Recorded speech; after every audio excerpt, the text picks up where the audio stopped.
Yo, yo, yo, what's good, everyone? Welcome back to another episode of Assassin 4. I'm joined with our rest of the starting five, so let's go ahead. Shout out to my boy T. What's going on with you, man?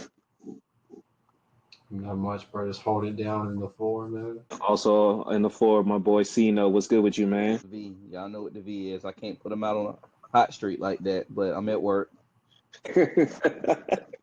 Of course, we got 910's finest, not named J. Cole. We got my boy BT. What's good, man? And then, of course, we got the Dr. Esquire Day. What's popping, my boy? It's a lot of cooks in the kitchen today, man. Y'all can handle the entrees. I'll just bake up the chocolate cake later. Wow. And of course, it's your boy Dre Already from in the PG. book. Yeah. Hey, man. Look, for everybody that know us, it's been kind of an interesting couple of days. Agendas have been falling apart. Ops have been winning. So I'm expecting this episode to be real toxic tonight. But before we begin, I just would like to announce on behalf of, I'm using my government name, of Andre Garvin. I'm a believer of freedom of speech. I will not tell any of my bros to hold back anything they want to say or how they feel about certain people or situations. I just know Andre Garvin, what I say today is from me, and I speak for me. What my counterparts might say tonight is not a reflection of me or my endeavors. I'm protecting my investments. I'm protecting my bag. I'm No, protecting fuck my all that. We speaking job. for you two niggas. We speaking for you two No, no, niggas. no, no, no, no, the fuck you don't. No, the fuck you don't. You know what I mean? See? Getting the name. I say over there, man. So before we begin, I just wanted to state that for the people, just in case anything falls back on us, it falls on them.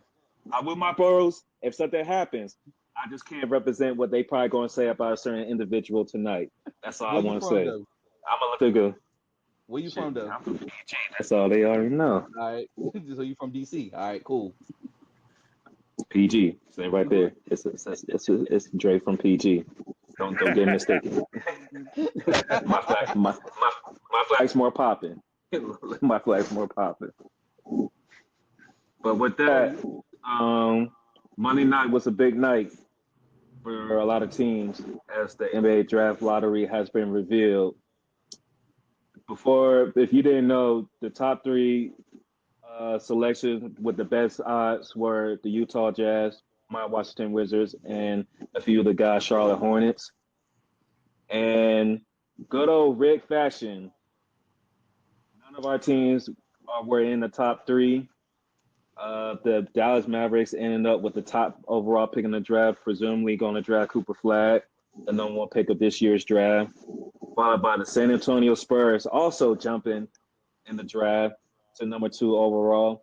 And then if you didn't think two teams was enough to jump, we had a third team that jumped, and not only did they protect their pick from OKC and Sam Presti, they are now picking third overall, followed by then number four Charlotte Hornets, then number five Utah Jazz, and then my squad, the Wizards, at number six.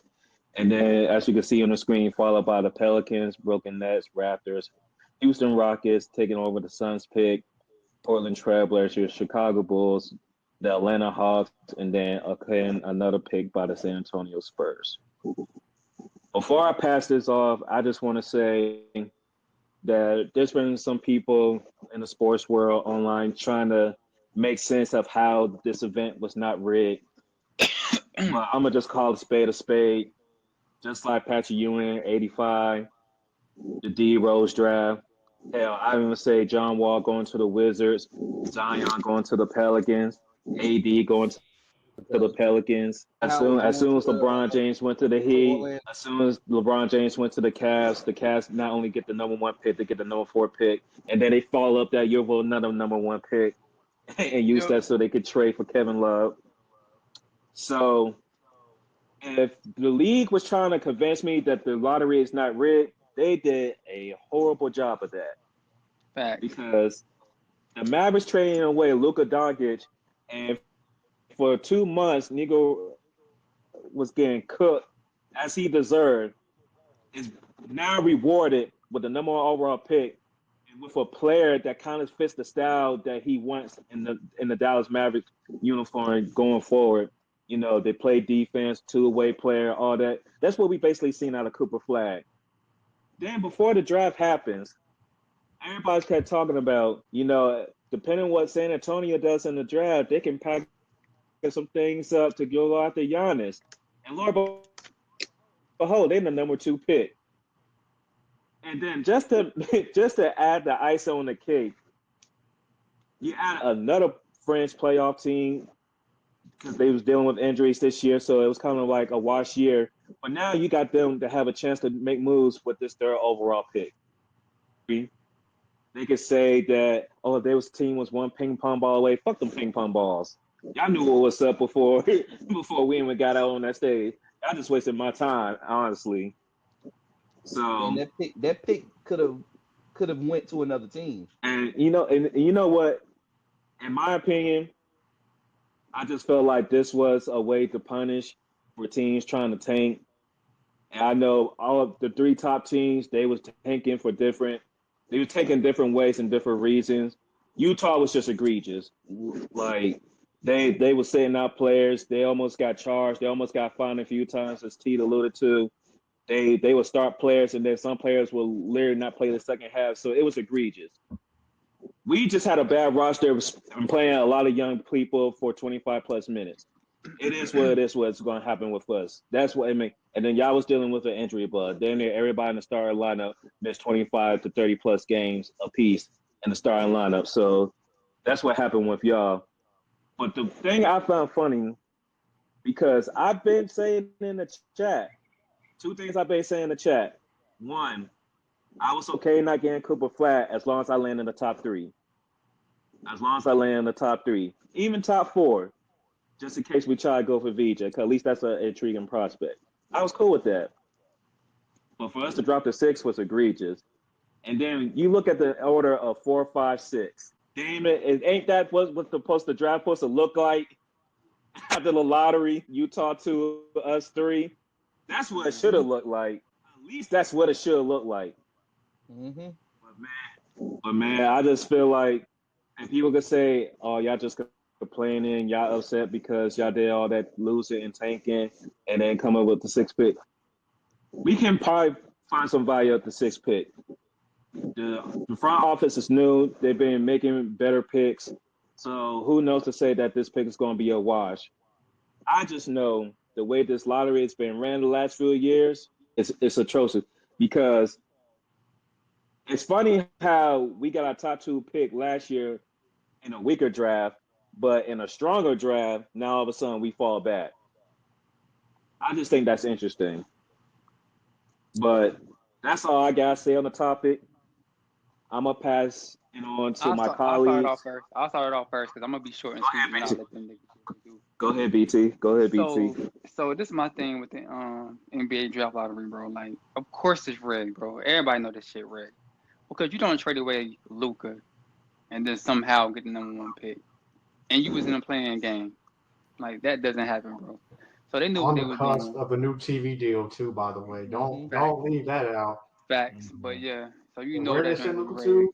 The Lakers. But yeah, and then the thing is, like, they say they trying to stop tanking, but the Hornets didn't really tank. Niggas just got hurt. So you're gonna punish them for niggas getting hurt, getting the number 4 pick. That's crazy to me as well. And if you want to stop the whole theory of it being rigged, just televise the whole ping pong ball situation. You know what I'm saying? Mm-hmm. Televise that so we'll know for sure it ain't rigged. Because y'all saying that Show ain't us rigged. as you actually loading the ping pong balls in there. Yeah, like, show us everything, bro. Because y'all saying here saying it ain't rigged, but coincidentally, Dallas get the number 1 pick, and then the Spurs get the number 2 pick. Come on now, how does that happen, son? It's rigged, man.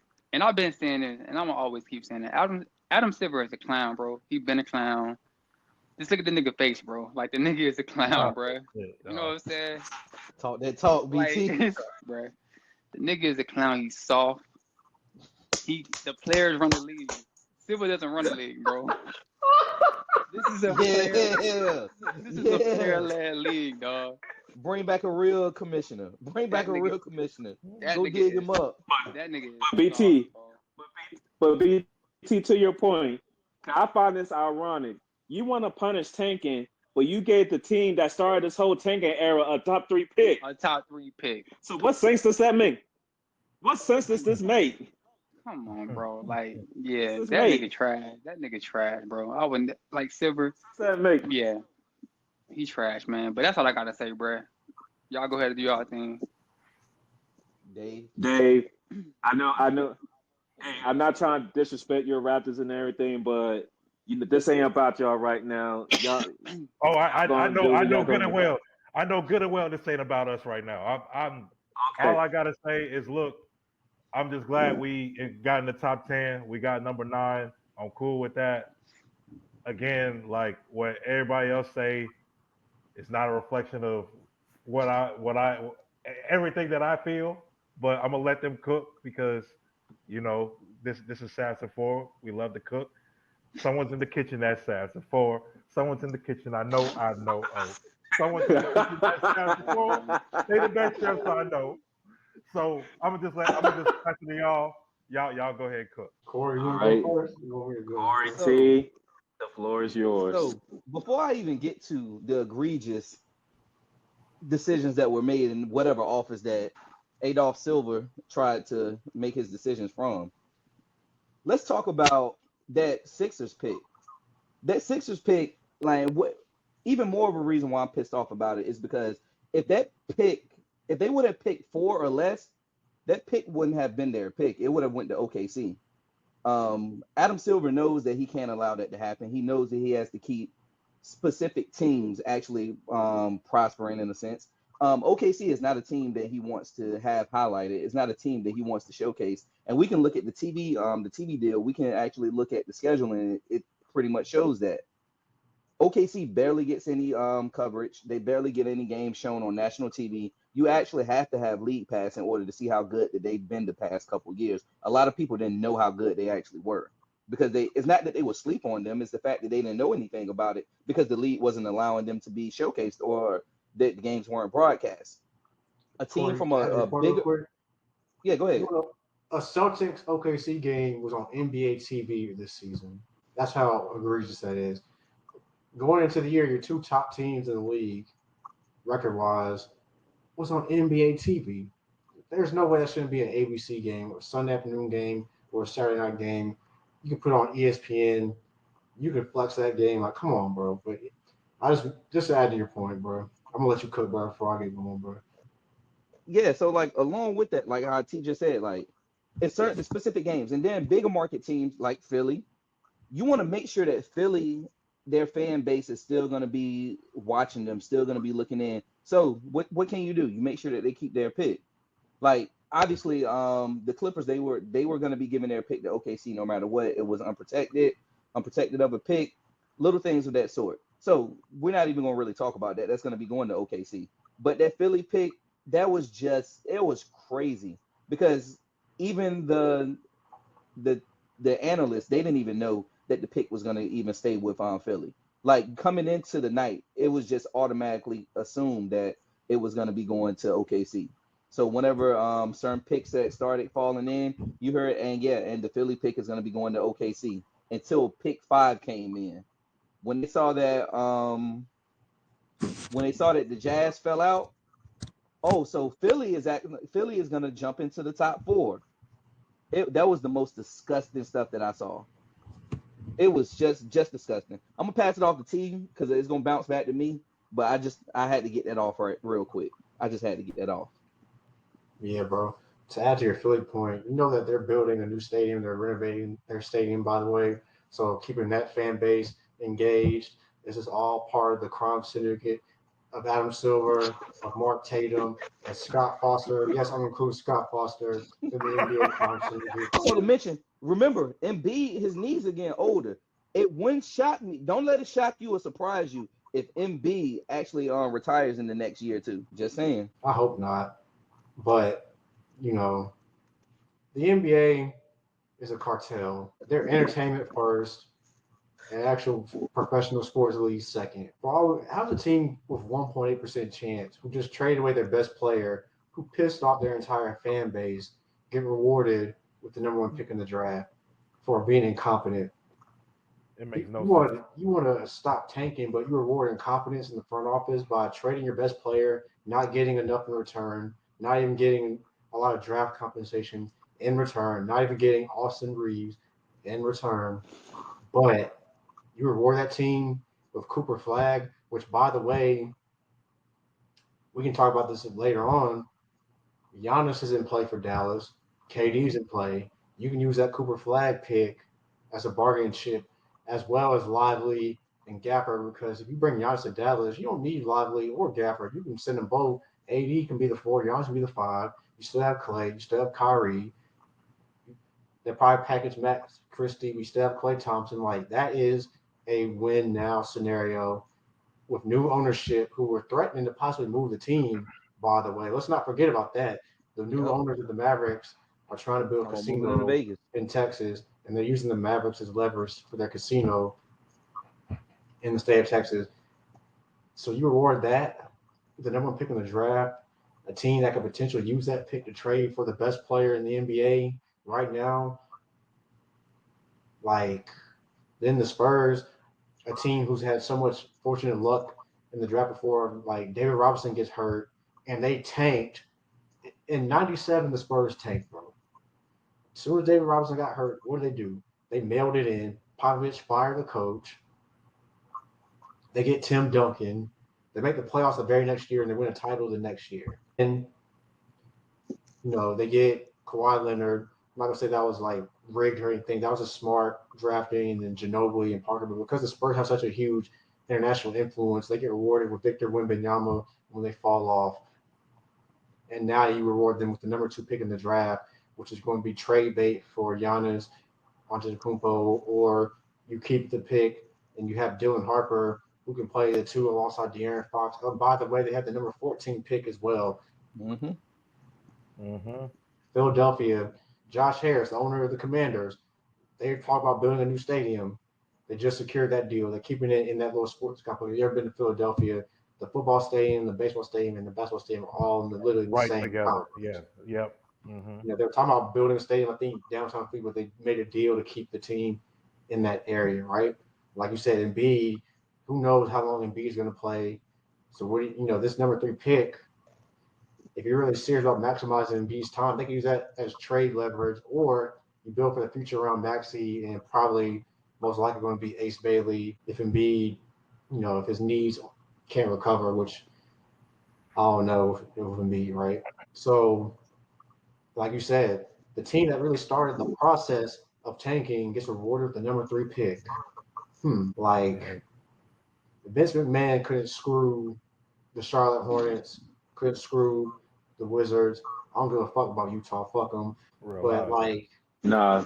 Like Utah deserve what they got because we know what they're trying to do behind the scenes with this whole grooming thing. We know what they're trying to do. Utah reeled it in. So Danny Ainge was in the room. So I'm actually kind of pissed because now I'm thinking they did this to Utah this year because they know what they're going to give Utah next year, and that's why I'm pissed off. That's why I'm pissed off. Shit about them because they know what they're doing. Danny Ainge was in the fucking room. He was in the fucking room and he knew what was going on. Oh yeah, we'll take the 5th pick. That's all we need. And like you said, the Wizards, they weren't necessarily trying to tank. They just had a bad roster. I'm not trying to. No offense, Dre, but you said earlier they just have a very young team. It's starting over. But like, look at our roster, and there's no way anybody could look at our roster and it's like, why are they only winning less than 20 games? We had our 2 best players at the time were 6-man rotation off these championship teams. They're not stars; they were 6-man rotation. And for what it's worth, both of them didn't even cook in the finals. They was with legendary players, and they got carried to win those championships. They had great moments, but it wasn't like they was like, oh, damn. And then Jordan Poole, for what it's worth, he's actually underperforming because we was at least thinking, hey, we're going to lose. Well, at least you're going to put up 25 a night and at least be entertaining. He did better this year. He's been more efficient, but we still ain't got to that 25 a night game. Kuzma, at the beginning of this year, he mailed it in on us. Let's be real. He mailed it in. He was like, these niggas is losing. We not getting better. Get me out of here so I can actually get to winning. And that's when we fleeced the Bucks. God bless we fleeced the Bucks because that's the only reason why I'm not too upset that AJ Johnson damn near would be a high pick in this year's draft based on what I saw him do in the league once we got him in the Wizards uniform. But then we played 3 rookies, 20 plus minutes, 25 plus minutes a night. They going to catch some licks. Like it's just what it is. It's what it is. But they got experience throughout the year. Bilal was playing 25 plus minutes. This is second year. So it's like, and then we were just our center that we drafted last year. We finally brought him over. He was getting heavy minutes off the bench. So we just had a young team. And I know we brought in Middleton and Marcus Smart, but Middleton is still trying to recover from his injury, so he was playing sparingly. And Marcus Smart, he did his role. He was just going to be that vet. He's going to like inspire and teach the young kids how to play better defense, how to play guard, how to be better professionals. But this was a bottom tier roster. Mhm. Right. That was it. Like, we didn't have no. My fault. Yeah. Go ahead, you finish. No, I'm just saying. It's like we wasn't sitting players so we could get a better pick. If you watch the Wizards game on League Pass, we tried. Like we're one of the few teams that swept the Denver Nuggets this year. So like it's not like we were just out there and wasn't giving a fuck. Like them young kids tried. It's just let's just be realistic. Us against Boston, we're gonna get wrecked. Us against the Lakers, we're gonna get wrecked. Like it is when we play the better teams, we're gonna get wrecked. That's what it is. So for us to drop to the 6, I think that's kind of fucked up because people always talk about competitive balance and always want to talk about how the last few years it's been a different championship team and all this other stuff.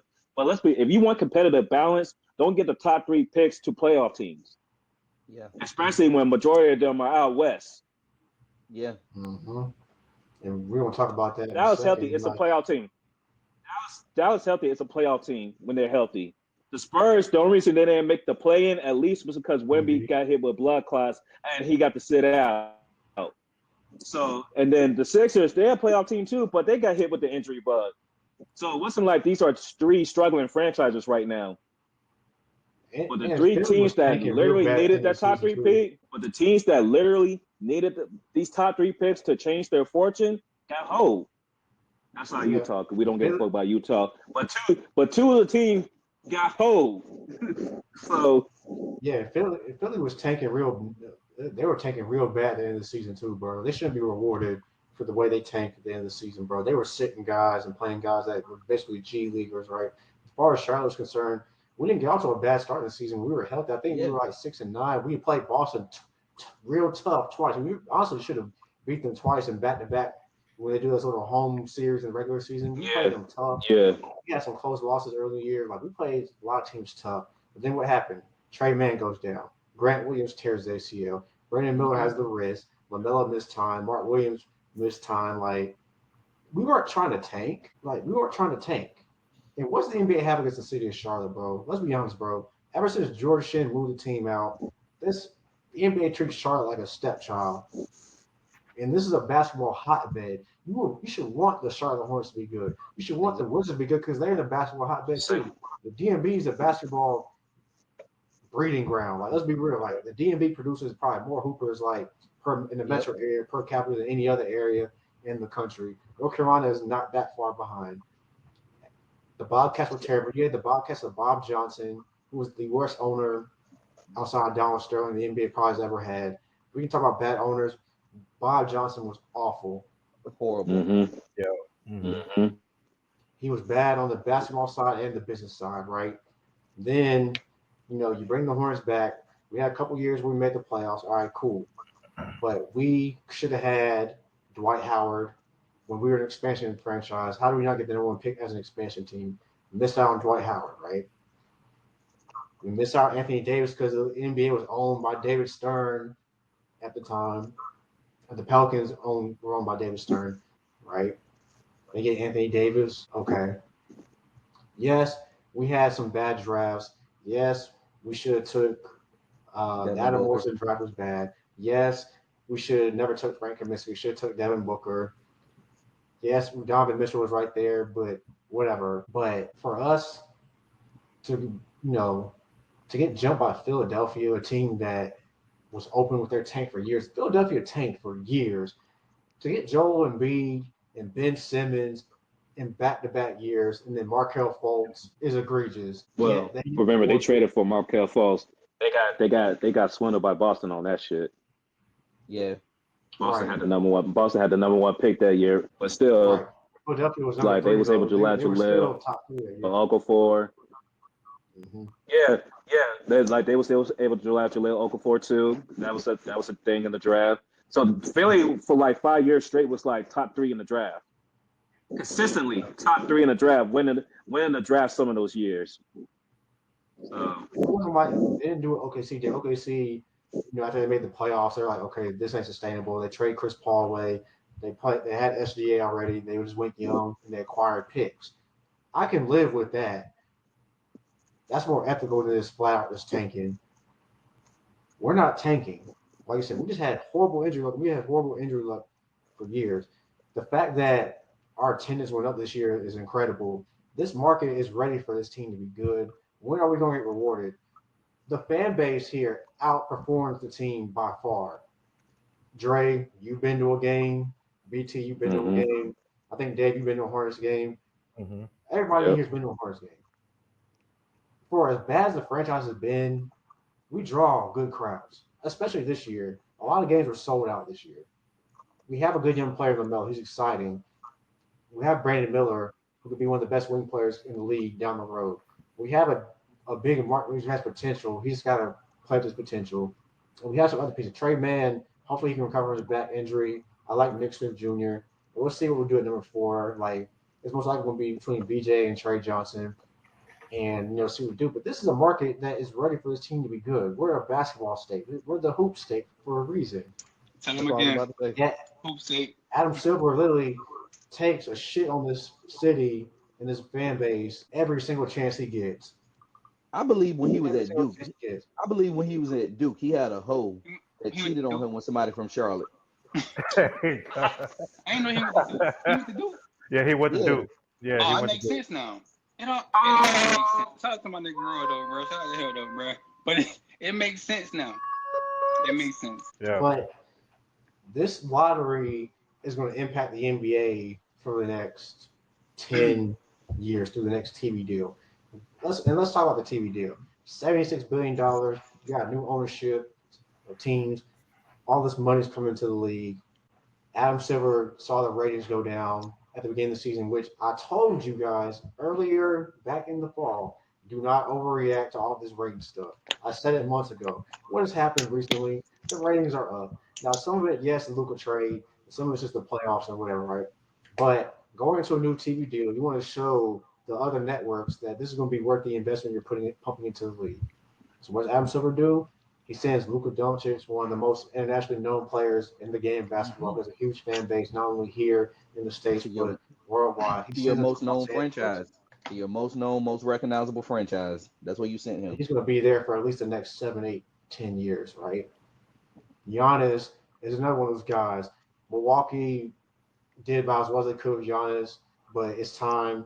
And Giannis is going to go to a bigger market, whether it's in Texas or what. Probably in Texas, right? Texas has a huge international appeal, whether it's San Antonio, Dallas, or Houston, right? Mm-hmm. So all these moves are happening, and there's more moves to come.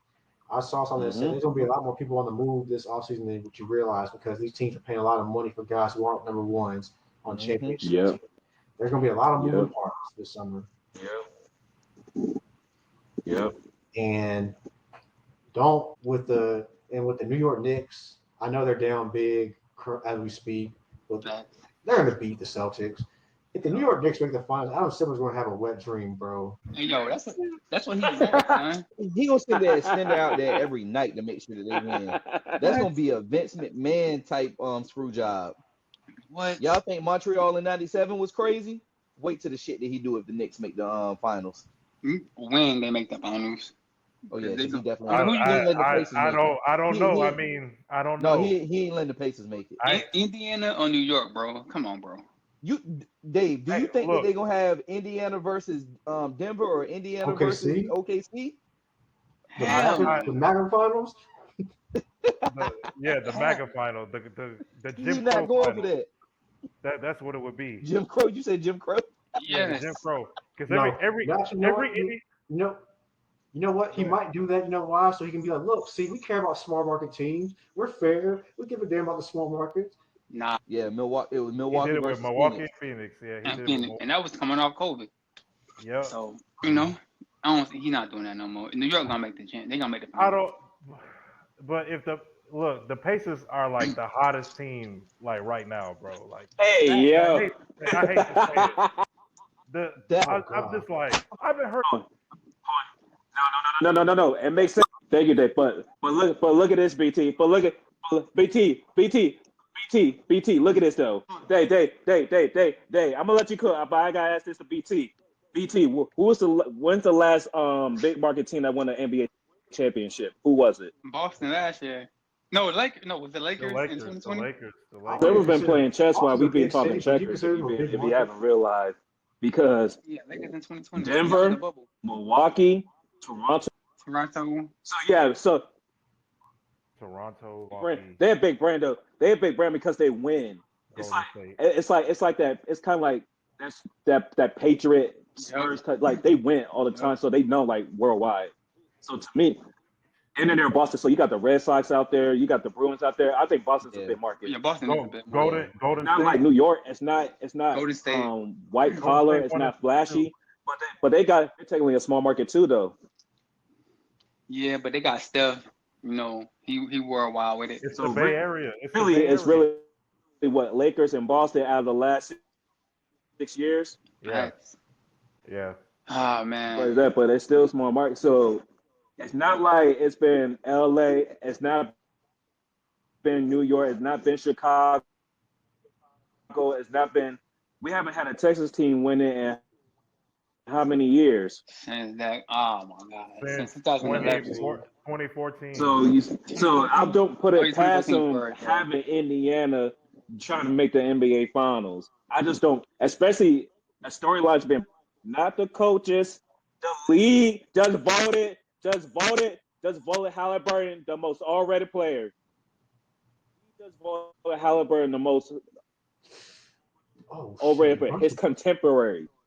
Yeah, Brunson ankle done. And he's been doing nothing but ball since that voting came out. You don't think Adam Silver's not going to try to sell this shit? Yeah. I get you. I get what you're saying too. I get you. I get that. I'm trying to tell y'all. But you know what, Dre? This is a perfect segue Okay. into what I wanted to talk about earlier. I'm about to say, now look at this shit. God. Oh. I don't put it past him.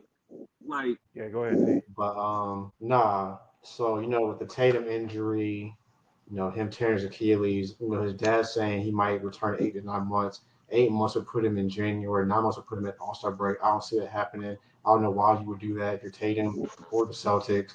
But the East, and I hate to say this, and it really, really, really, really, really pains me to say this.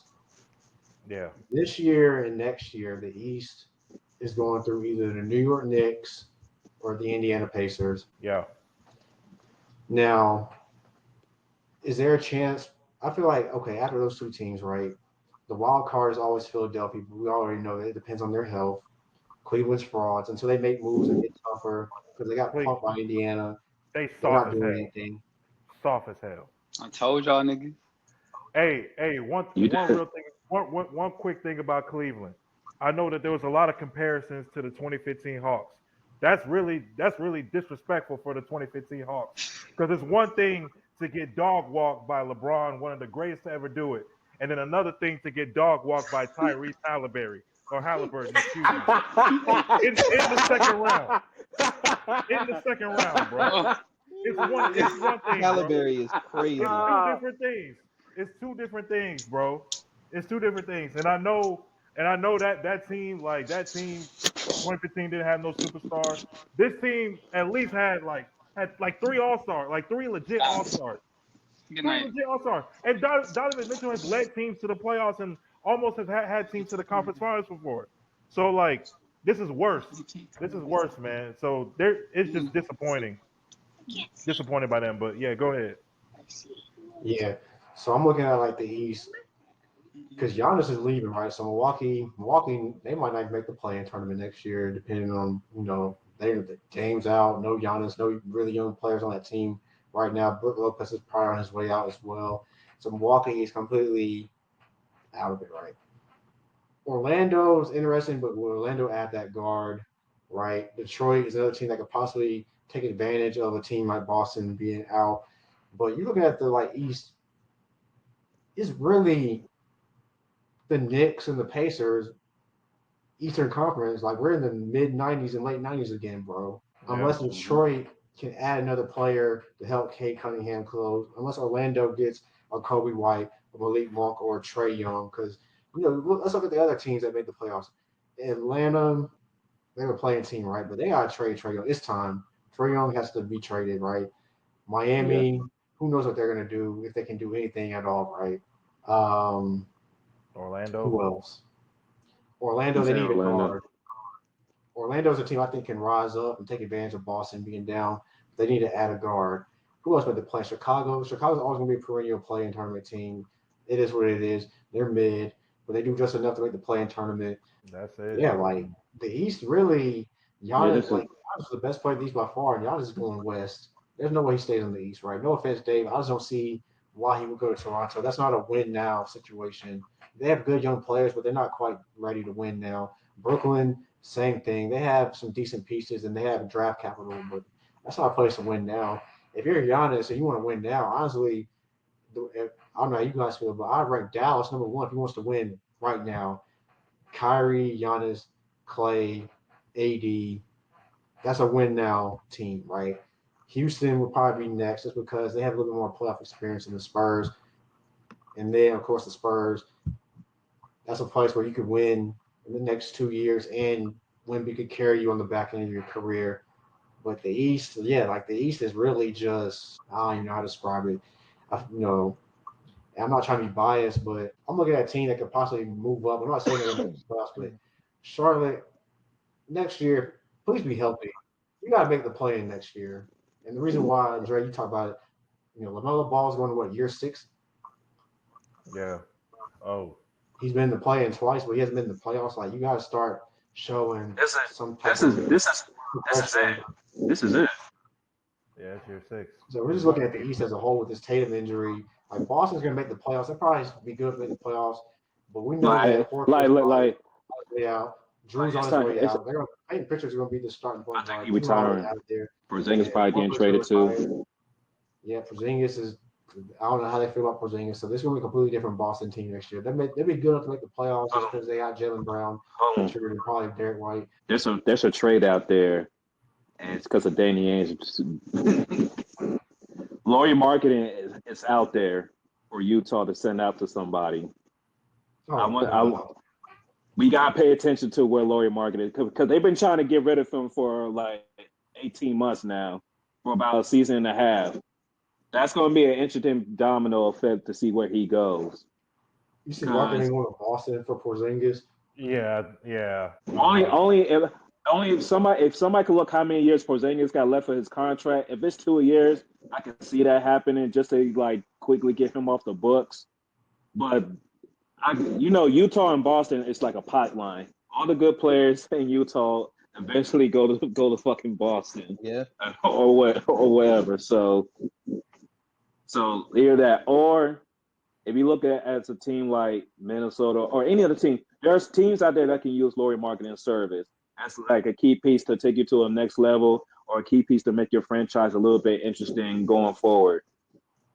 Utah's got the 5th pick, and they know automatically they're going to be a top 3 pick in the lottery next season going forward. So that's I'm going to be on my Wemby and be like, hey, let's think about where Lauri's going to be going this offseason because that's also an intriguing piece to think about that nobody's really talking about. Porzingis unrestricted after 26. Yeah. Kevin Durant's on his way out of Phoenix. Does Boston make a play for Kevin Durant? We know Houston's going to make a play for him. Can Boston have a legitimate package for Kevin Durant? See, what I've been saying in the chat is if somebody wants a certain player, they're going to find a way to make the numbers work because the league in reality don't go by 2K rules. So So because we all know that Luka trade don't go down with 2K unless you add more capital to that shit. But that being said, it's interesting because you put KD there because it's like, okay, he's going to be your replacement 1 year rental for Tatum being out. All right. But does that mean you package in? But does Phoenix want Drew and Porzingis for KD, knowing that they're aging players and we don't know what direction Phoenix wants to go? Do they want to package KD to get younger players and defensive players to pair with Booker and Bill? Or do they just want to tear it all down and just rebuild with Booker around to see if Booker's going to be okay with that? Then the Phoenix Suns haven't really gave a direction other than they're thinking about majority trading Kevin Durant away. That's the only thing. We just don't know what direction. KD will fit in Boston, but I just don't know what Boston's willing to give up outside Drew and Porzingis to get him in.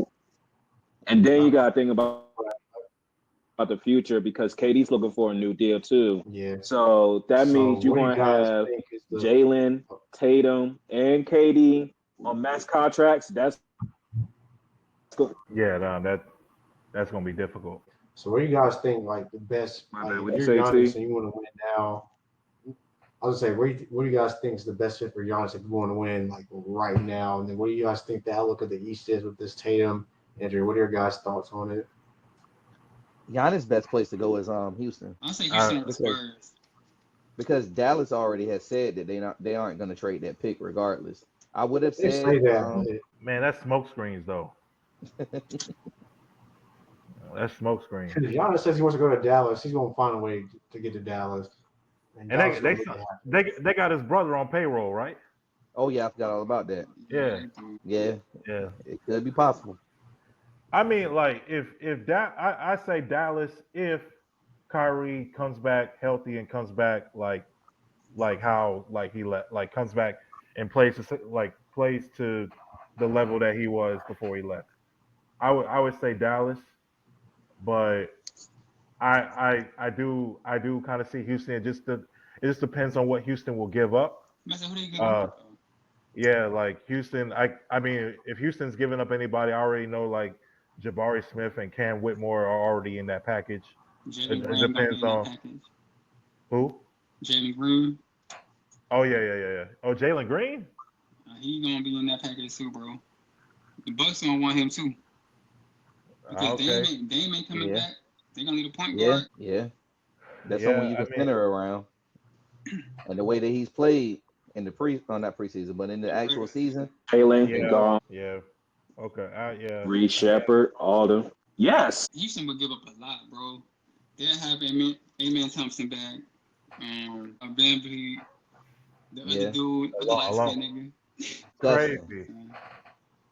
They gotta get some more free agents though to make that happen. What we gotta talk about and what we gotta think about, and these two players could be major impact players in on both Eastern and Western Conference, are the Thompson twins. The way those two developing, if they keep on that, if they can, the twins are untradeable for both teams. Thompson twins are untradeable for both teams. If Amen Thompson get a jump shot, bro, goodness. Yep.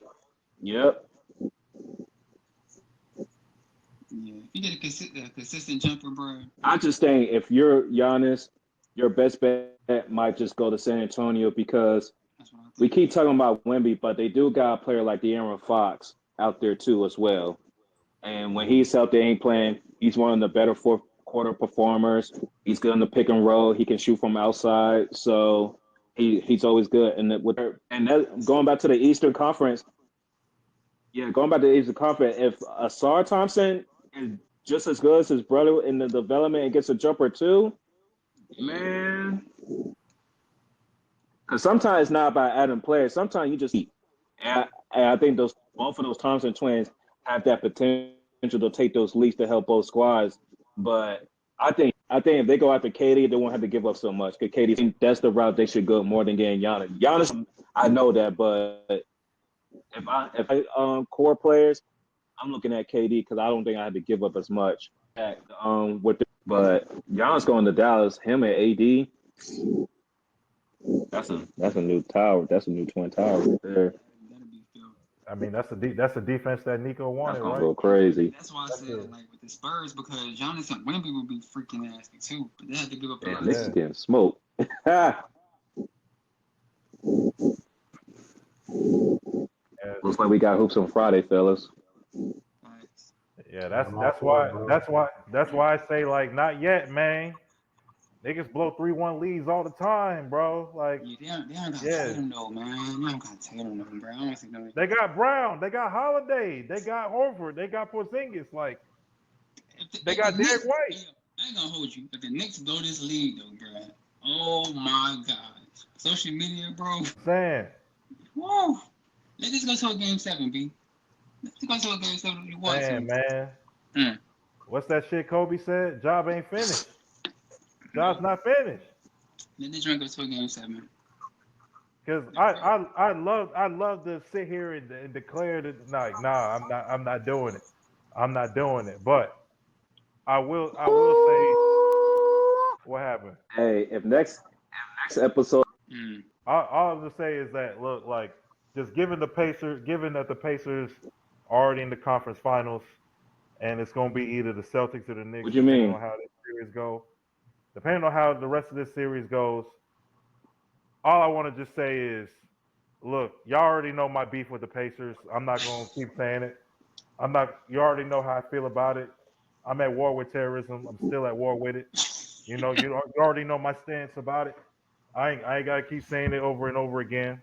But with the Celtics and the Knicks, whoever it is, I just want to say to y'all, hey, look, like, I love each and every one of y'all. I consider each and every one of y'all as my brother. I know how everyone feels about the Celtics and the Knicks. I know how I feel about the Celtics and the Knicks. But respectfully, I don't give a damn how y'all feel about the Celtics or the Knicks, depending on who makes it to the conference finals. I'm rooting for one of those teams. Hey, yo, to my beat nigga the said it on record. That's what I wanted. Hey, BT, you asked me the question. I do you one better. I say it online. I'm Yes. rooting for whoever it is, the Celtics or the Knicks. I will be rooting for them to beat the Pacers. That doesn't mean I want them to win the whole thing. Yeah. I just need them to get rid of these fuck niggas. That's all that needs to happen. That's all that needs to happen, bro. Cause look here, bro. I hate that it's come to this. And I really hate that it's come to this, but this is honestly when I think of how like this playoff season has been, this is how I feel right here. Let my man tell it right here. So we don't have the capacity. We don't have the capacity. I don't have the capacity. I don't. Because look, like the Pacers done beat the Bucks 2 years in a row. Both times Bucks injured. Like the Bucks, they beat the Knicks when the Knicks were like hobbling, like barely on their last leg, and then they beat the Cavs, and the Cavs are soft as shit. The Cavs done camouflage themselves even in the Hamas as well. You know, like them, like I understand Cleveland. Like Donovan Mitchell was dealing with a calf and ankle. Garland was dealing with a toe. Hunter missed a couple games, one game. Mobley was dealing with something. But look, bro, like y'all won 68 games, dog. Y'all won 68 games.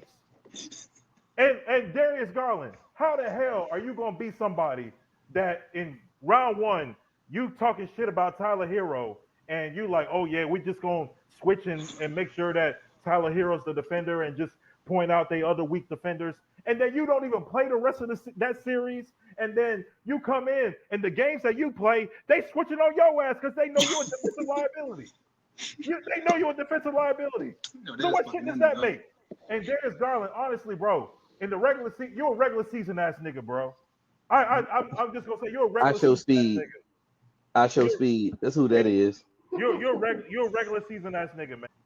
I understand. Like, in the play-in tournament in 22, you cooked 27-7. You averaged in those two games. Even though y'all were 7 seed, y'all lost to Brooklyn and y'all lost to Atlanta. Okay, whatever. Fuck the play-in, right? Whatever. All right, 23. Y'all get smoked by the Knicks in 5. Where was you at? I mean, you put up 18 or whatever. You averaged 18 that series, but come on, like, all right, we get it. Y'all weren't used to the playoffs. Y'all, it was new for y'all. Whatever.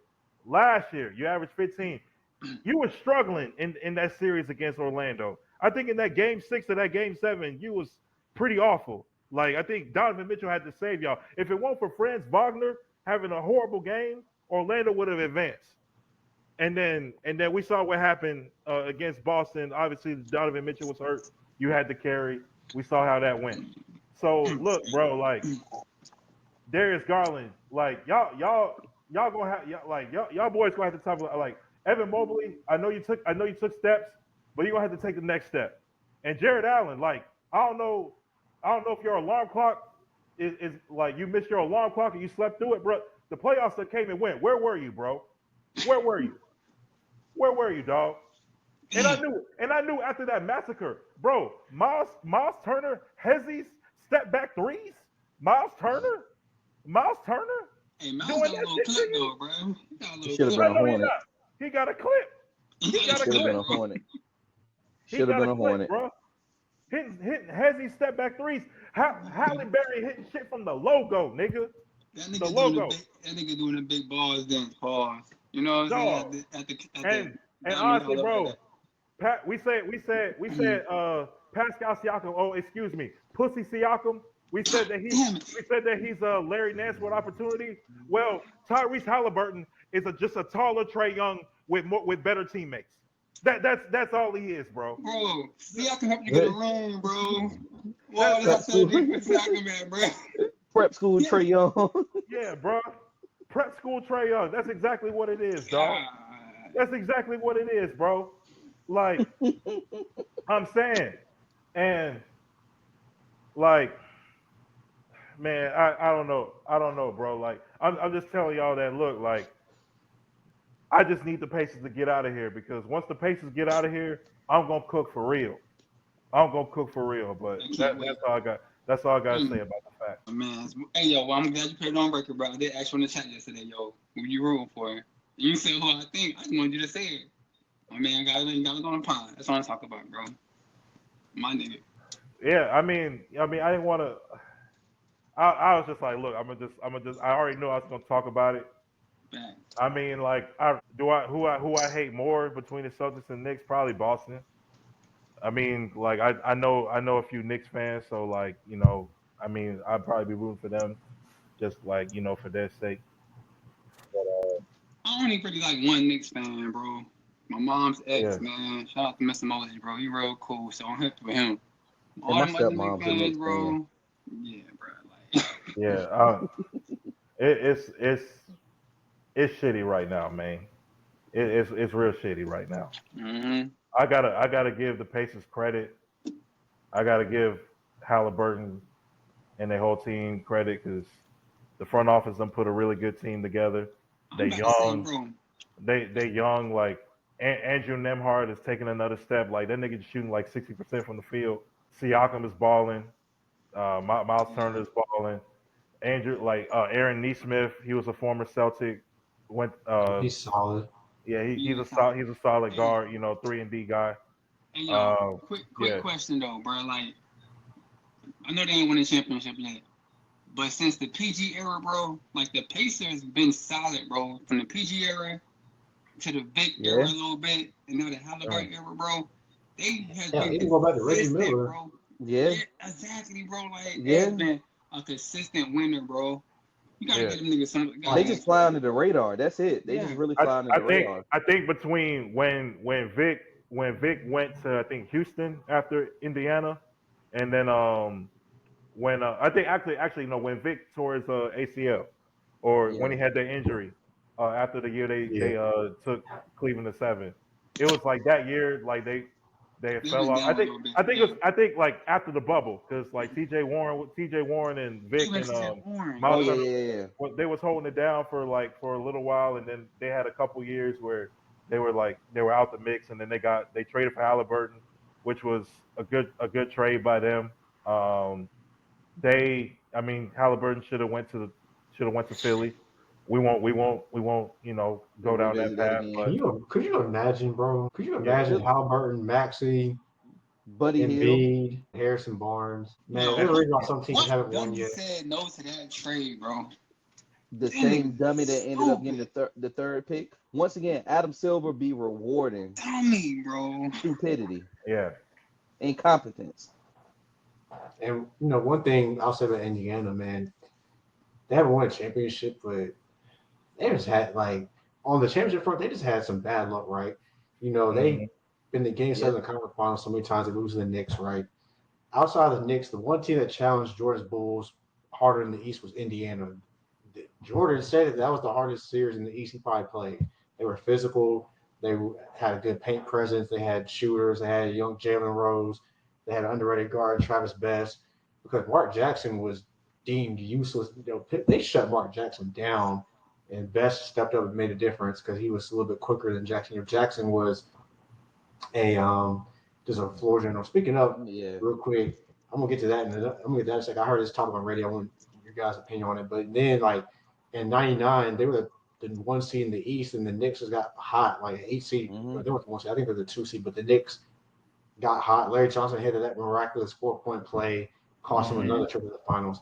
2000, they hit the finals. They running to Shaq and Kobe, right? 2004, that was really their That year. was the Yeah. year, Yep. bro. They The should have won it. Tayshaun block. The Tayshaun block. Yeah. The Uh-huh. Tayshaun And block, and then when Ron Artest the got Was Malice it? in the suspended the next Yep. Palace. season, Um, that cost Yep. them a Mhm. ring. I think the Pacers also coming off of that year where Detroit won, when they were right there. I think they were actually equipped to win a championship that year. But the Malice in the Palace happened, right? And then Mhm. they just always are a solid team. So shout out to their ownership and front office. I will give them that. We don't have to like this current version of the Pacers and some of their players, but they're always consistent. They always draft well. They always seem to make shrewd moves. But Yep. Miles Turner's a free agent, and they can't keep everybody. So they might have to lose an Obi Toppin or TJ McConnell or a Nimhard. They're going to keep Nimhard. That's a non. They're not losing Nimhard. So between Obi Toppin and TJ McConnell, they're going to make a decision on who to keep. Honestly, they're probably going to let Toppin go because Yeah. McConnell is such a linchpin for them. We're getting back to this other topic real quick. I was listening to like this guy. He talked about like with the return of physicality in the NBA, how you need those Mark Jackson type point guards, those Jason Kidd type point guards. There's not a lot of those point guards left to navigate the floor because now you're seeing guys pick up 94 feet like an Aaron Neesmith, like we've seen in some of these other series, like how OKC does, and some of these other series where the physicality's back. Guys are able to guide people now because they're on more hand checking now, especially in the playoffs than they have in years. We've seen more physicality this postseason than we've seen in a long time. Do you guys think those Mark Jackson prototype point guards that are just straight floor generals that can navigate through the pressure? You think we're going to see a little bit more of those type of point guards moving forward if the NBA continues to allow this type of physicality? to be honest, no. I'm gonna And the say main reason no why I say easy. no is because it's not about how the NBA goes. It's about how the overall aspect of basketball is being played. Right now, we're in that era of where your point guard is not your floor general in a sense. The point guard he wants to score as well. You're looking at the prototypical Steph Curry, Russell Westbrook style point guard. That's the era that we're in right now. Will we phase out of that? Maybe in the future, but just right now you don't see it. I think eventually what it's going to go to everything is going to swing to wings, and whenever it goes back to wings, then maybe we'll start seeing point guard, your traditional floor general point guard, start coming back. Like who right now is the traditional point guard that Chris y'all think? Paul. Kate wants to be it. I Besides Chris Paul, besides Tyus Chris Jones. Paul, because he Kate got wants to be it. Kate wants to Ty, be it. Tyus Kate wants to Jones. be it. Yeah, Tyus Tyus Jones, Jones. We just finished talking about him, but we got to keep it real. Halliburton. Halliburton. He's more of a traditional point guard. You Yep. see him, he Yeah. really doesn't score much. He'll give you maybe 10 to 12, but he wants to like create Nah, room for his team. yeah. Yeah, Nah. he do. Nah. I mean, there's a reason like he's like always like top 3 or top 5 in assists. Like he's always up there in assists. But You I can kind of consider. throw Trey Young in there as well. I But throw those Trey Trying to guys, Young score, as yeah. well. those guys can score at a high clip though when they want to. Yeah. Facts. Yeah, when they want to.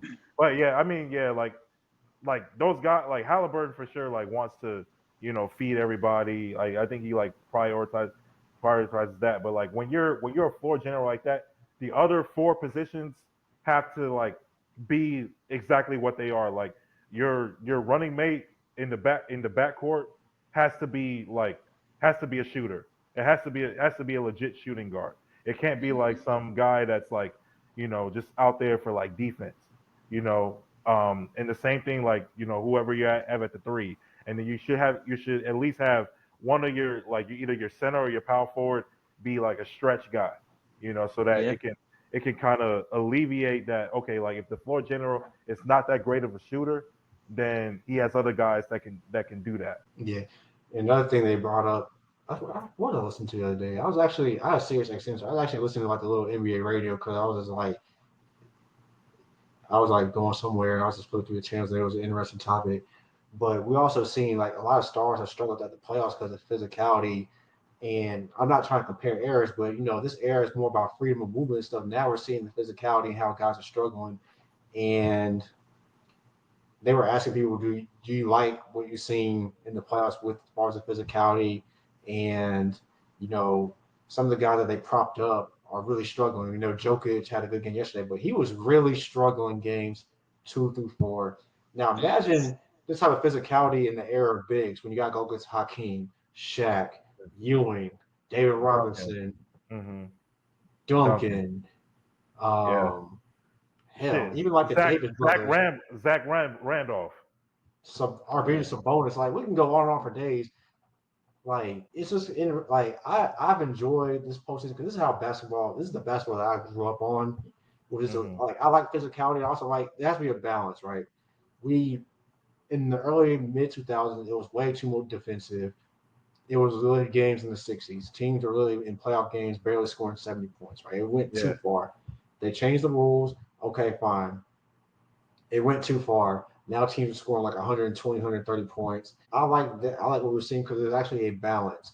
And we talked about it before, but I think physicality, this is the most skilled era ever, yes. But I think playing through physicality is a skill as well, both hmm mentally and physically. And a lot of these hmm guys have struggled playing through physicality. And I don't know how for you guys sure. feel about that, but is physicality, playing through physicality a skill? Would you guys consider that a skill? Yep. Absolutely. Yeah. I do. It mentally bothers some players. Like we've seen it even like what a couple years ago in like pickup games with Devin Booker. Devin Booker didn't like being double teamed. He didn't like being touched. Like it bothered him mentally because he wasn't used to that game. So if they are fully committed to allowing players to get a little bit more physical, I think that that's actually going to bother a lot of other players, and we're going to have to start seeing players adapt to that style game again. It's going to be a great adaptation if we actually see it. Yeah, because I think it Yeah. levels the playing field a little bit. Like, for example, like Orlando and Boston, yeah, it was a 5 game series, but those games were highly competitive. Why? Yeah. On paper and skill, like just basketball skill, like Orlando was nowhere near as skilled as Boston, but their physicality levels the playing field. Same Yep. thing with like the Knicks and Detroit. That levels the playing field. Those games were highly competitive because they were just beating the hell out of the Knicks, and Hmm. Boston was beating the hell out of the Celtics. And yeah, like I said, the Atlanta series was only 5 games. But those games were competitive. We didn't think that was going to be a competitive series as it was, right? We knew that Detroit versus New York will be competitive. We didn't think it was going to be that competitive. Even with the Yeah. Knicks in Boston, like the physicality at times has bothered the Celtics. It bothered Boston versus Orlando, and it's kind of carried over to this series. That's why the Knicks are up 3-2 currently. Like I think playing through physicality is a skill, and like you said, it does so much to the team mentally. Like it can level the playing field in a way. Yeah. No, I agree because a team like you were saying, T, like a team that is maybe not as talented can just muck the game up, and that can get you a game or two in a series. Um, and it's I think it's a skill as well. It's a credit to like mental fortitude to be able to like play through physicality, to be able to want to drive through the lane and know that you're gonna get bumped, you're gonna get hit to the ground, and you're gonna have to keep doing that over and over again to either get to the free throw line or to get points in the paint. So Mm. I like it. I like it. I think it brings out the best in the game. And this is why this is the playoffs. Like I don't want to see like all the same like free flowing shit like that we see in the regular season. I want to like the playoffs is meant to be at another level, and that means like the physicality is at another level. So I like what I'm seeing. When we think about the greats, like I started watching basketball like young, like whatever, but I didn't see like those Pistons games, but I heard about them and like Michael Jordan was able to break through those teams and then fend off a physical Knicks team, and even those Pacers teams, right? Kobe had to go through the struggles.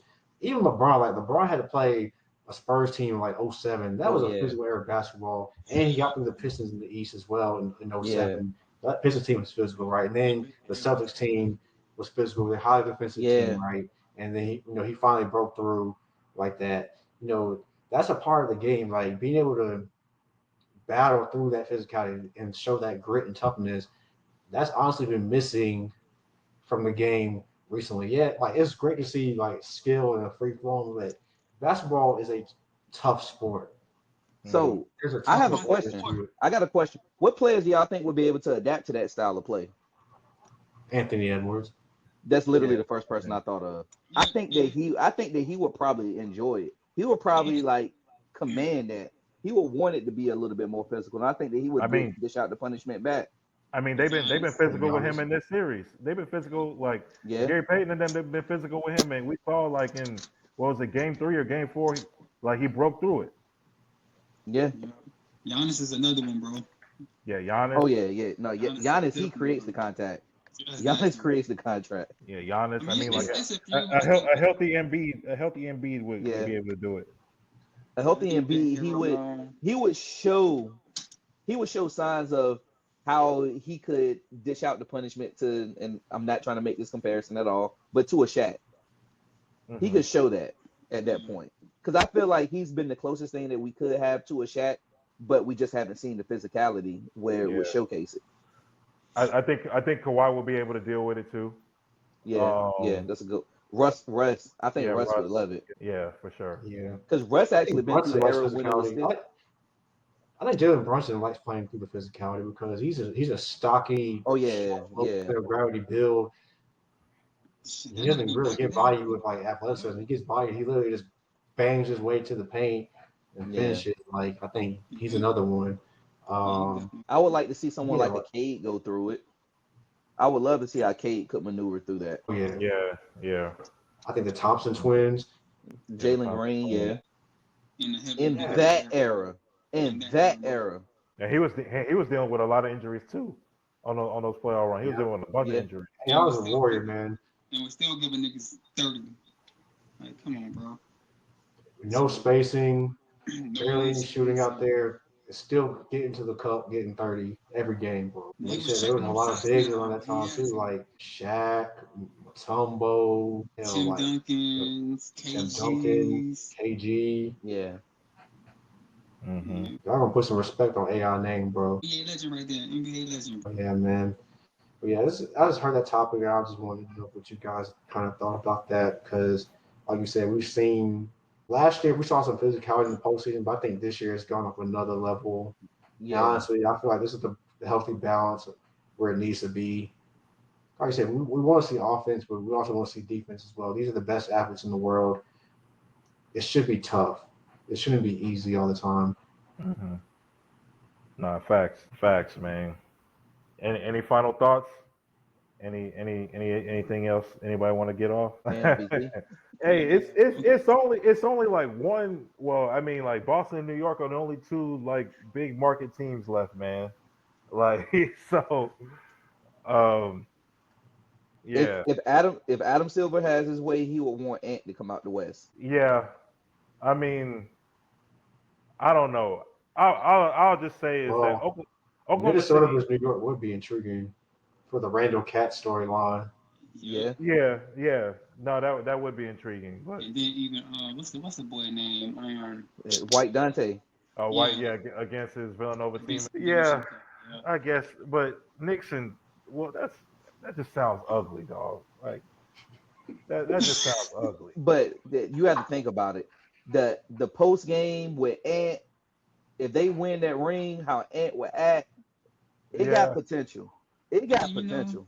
they want him to be the face of the league too, bro. You feel me? So he gotta get that ring, bro. I'm gonna keep it Yeah. real. This was OKC got to win if a now. real commissioner was here, he'll make sure Ant got to that finals. Yeah. Now, I mean, depending on how this Thunder Nugget series goes the rest of the way, Thunder need to win this title. The Thunder need to Yeah. win this Yeah. title. This Spurs is are this coming. is the year to do it. This is the They year got to Yeah. do it. Yeah, they got to. This is the year to do it. Like y'all need to win this title. Like how I've been saying, the Thunder win this title. This cements my favorite GM as being a. You got to Top put 10. him in the GOAT conversation at that point, because literally everything that he's did to rebuild this organization without even having to go out and get a real big name. The big name that he went and got was literally him trading away a big name and Yeah. him getting SGA back. About saying him and Masai Ujiri will be right there with each other. Masai got a title, Yeah. and Sam Presti get a We don't, title. No? we don't give this guy credit, but you got to put Jerry Krause up there. Yeah, Yeah. you have to. You Yeah, have you got to. You got to. you have RC to. Buford for the RC Spurs. Buford for sure. Really that team. And then Mickey Arison. Who's the he? Well, Mickey's the the owner. Yeah. owner. The He's owner. the Yeah. owner. They're all up there. No, I mean, like if we keep it real, like if you look at Pat's entire career, he's built organizations everywhere he's went. Even when he was in New York, they may not have won a title because this was the Jordan years, but he built those New York teams. Yeah, and there's Yeah, Ransom Hakeem. Stark didn't show up in Game 7. They were right there. They were up Yeah. 3-2 going into Game 6 though. Up 3-2. Yeah. 2 games in They were Houston. right there. Oh, and obviously, Pop's definitely up there. Yeah. Nah, Yeah, I mean, him and RC Buford kind of go hand in hand. Kind of go hand in hand, yeah, they do. yeah. And hell, I hate Yeah. to say it, but that Brad Auerbach. Oh yeah, Jerry West too. Jerry West. Yeah, Jerry West. Yeah, Jerry West. What he did to the Lakers and Memphis. Yeah. Oh, and the Yeah. Clippers And Golden State. Then have Golden and State Golden too. State. Yeah. Mm-hmm. Yep. But yeah, bro, For sure. Dave, I think we're ready to close this joint out, bro. So let them know what to do, bro. Yeah, I mean, we'll see. We'll see how everything goes the next time we record. Yeah, like we said, Thunder up 3-2 on the Nuggets. We'll see if they're able to close out Game 6.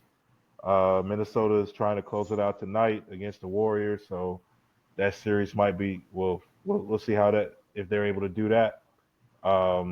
Pacers already advanced. We'll see if the Knicks are able to close out the Celtics.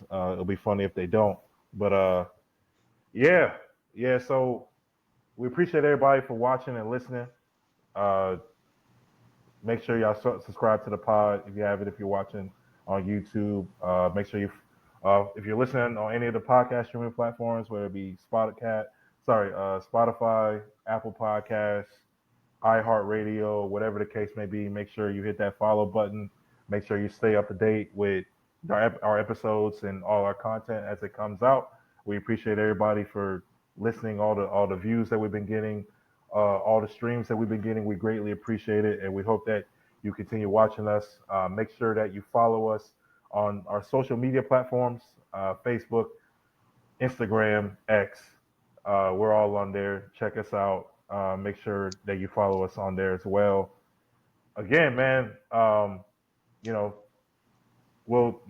is the playoffs. We're in the heat of the postseason. So, a lot of chefs in the kitchen. A lot of, we might, instead of calling this Sass 4 podcast, it might be the Sass 4 kitchens at times. So, The Chefs and Four podcast. the Sass 4. Oh, yeah. The rebrand is crazy. Hey, real quick, Dave. Basketball never stops. The W starts this week. Yeah, Oh, yeah. no, for sure. Yeah, the W starts this Friday. Yeah. Yeah. Appreciate the reminder. Yeah, W starts this weekend. Make sure y'all tune into that. We got some really good matchups. I believe the Liberty and the Aces play on Saturday, as well as another matchup between Angel Reese and Caitlin Clark on Saturday afternoon as well. So make sure you tune in. Make sure you tune into that. But yeah, as we wrap this up, I'm Esquire Dave. We got Moneybag T, the biggest goddamn plug in Charlotte. We got my other 704 brother, C Note, the keynote. And we Hey, got I'm gonna let y'all know. I got something special planned. If the Nuggets pull, I mean not the Nuggets. If the Thunder pull it off tomorrow. Oh shit. Hey, look, if you need the studio, just Oh let us. no, yeah. I already been in the book. This Just, I had to. you saw what I did after that game too. Just do the same shit, nigga. Just do the same shit, nigga. Just hop on this motherfucker. Just hop on this motherfucker and hit. Just hop on this motherfucker, and press play, and just And go off. I'm putting that shit on Meek Mill too. I'm putting it on Meek Mill. I got it ready for him.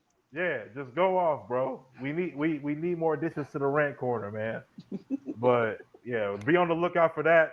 And shout out Mr. 910, Fayanam himself, BT, B Tizzle, Fo Shizzle. You know, we don't want no whack whistles. All right, let me get about it. Let's get about it here. Oh my, this nigga, bro. Yeah, let's get about it here. Matt, we appreciate everybody again for watching and listening. Saturday 4, we are out.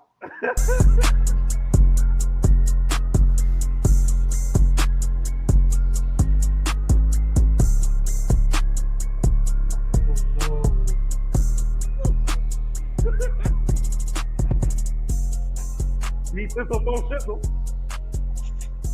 Oh man, need some help.